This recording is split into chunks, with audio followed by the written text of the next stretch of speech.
But the rant is particularly about when spite replaces humor in society. And we're going to talk about when that happened and why it is particularly something that I am ranting over.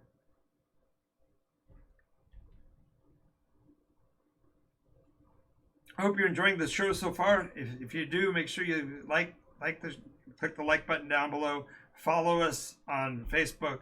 Follow us here. You'll find all of it under Nikos RPG, with the exception of our Patreon account. If you want to become a part of our family, if you will, our organization, and you want to help promote the concepts of what you're seeing here, then definitely consider becoming a Patreon. They get you access to online roleplay sessions that nobody else is invited to. It gives you a chance to get some behind the scenes information and also access to pick my brain from time to time, which is that's a nightmare, I suppose, scenario for some and a gold mine for others. So it's a mine or a mine, but it's mine. Alrighty.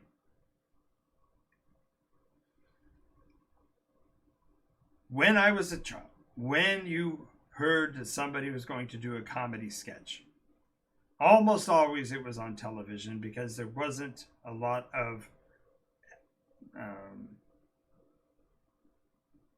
professional presentations done at the local level. Oh, sure, there were clubs like the Kiwanis and Rotary and Toastmasters and such, where there were people who gave presentations, but those weren't generally open to the public, and they also weren't necessarily accessible to kids. It was something that adults were involved with.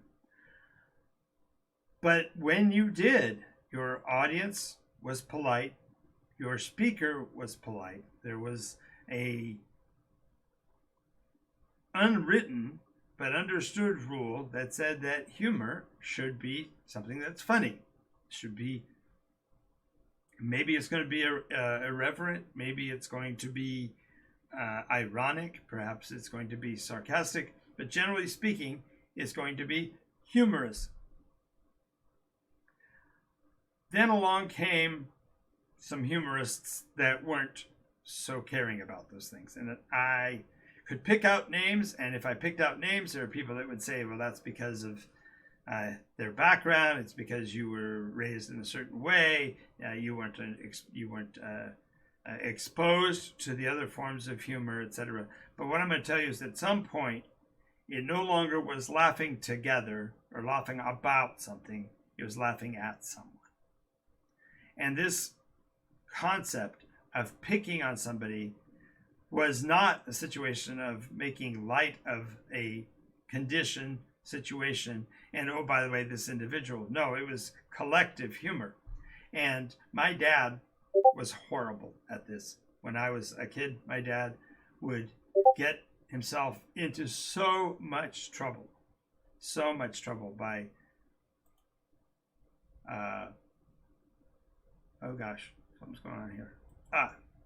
No, it's not important. So the concept is that when your humor slips into pointed humor, when you start singling out one person, a group of people, without that group being something that you could be included in, something that could be, you could be poking fun at yourself, that's okay, I suppose. But what I'm saying is when you are saying, this is because of that, this is a situation that spite replaces humor. There was a program that was on television all the time called All in the Family, and many of you know of whom I'm speaking, and I love Carol O'Connor to death. I loved the concept and the acting that he did, but there were things in that show that were spiteful. There were things that were mean-spirited, but they were tagged to laugh lines. There was canned laughter when the statement of meanness was being made, and something triggered, and I don't exactly know when it was, but that concept of poking fun at someone, it really gets under my skin to this day. As a matter of fact, there are TV programs that I can't watch because they are solely made because somebody said, oh, let's pick this group, they'll be fun to make fun of, and let's put them on display and let's watch the way they act. And you can talk about reality TV, you can talk about sitcoms, you can talk about any genre. This concept of spite and bitterness and anger started to filter in to the point where a person who had a legitimate story to tell that was humorous started to replace his humor with spiteful comments, not only because it was to build an audience, because obviously people that like that kind of coarseness, because you're picking on somebody that they also don't like, then you're feeding that spitefulness, but you are also isolating an audience that might not find it fun.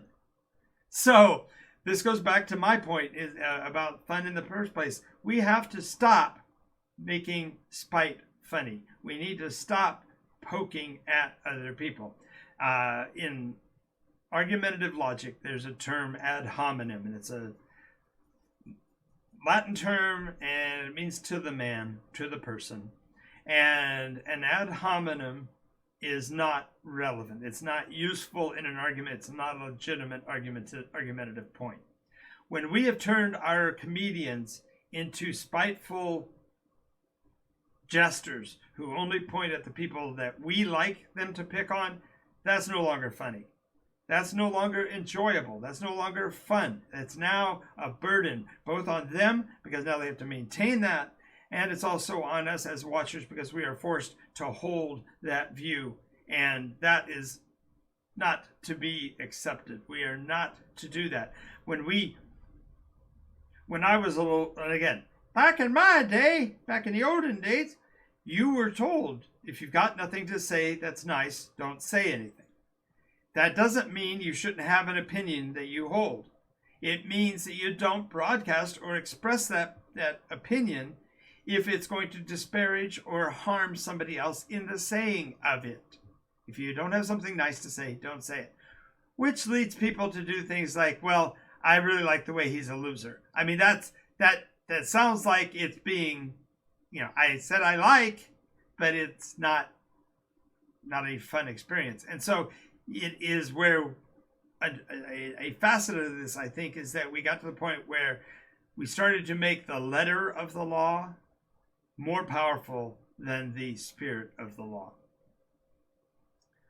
Now, I'm going to reveal a little bit about my background when it comes to this, and that is that when I was in a certain town when I was a kid, I'm not going to say which one, many of you know places that I've lived, and many of you lived in those places and know me still from all those years ago. I did move a lot. I moved 40 times before I was 18. I went to 22 different grade schools, 6 different high schools in 11 different states combined.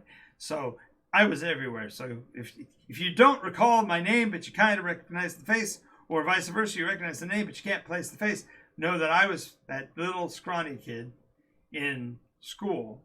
And because I moved so often, I was always a smart aleck, as well as being the cleverest one in the room in many cases.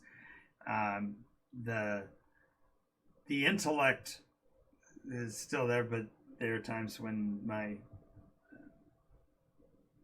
people's awareness of me has slipped away. But when I was a kid, back in those days, there were people who, there was the clown, in one town there was a class clown, and that class clown was loved by everybody. He was just a card.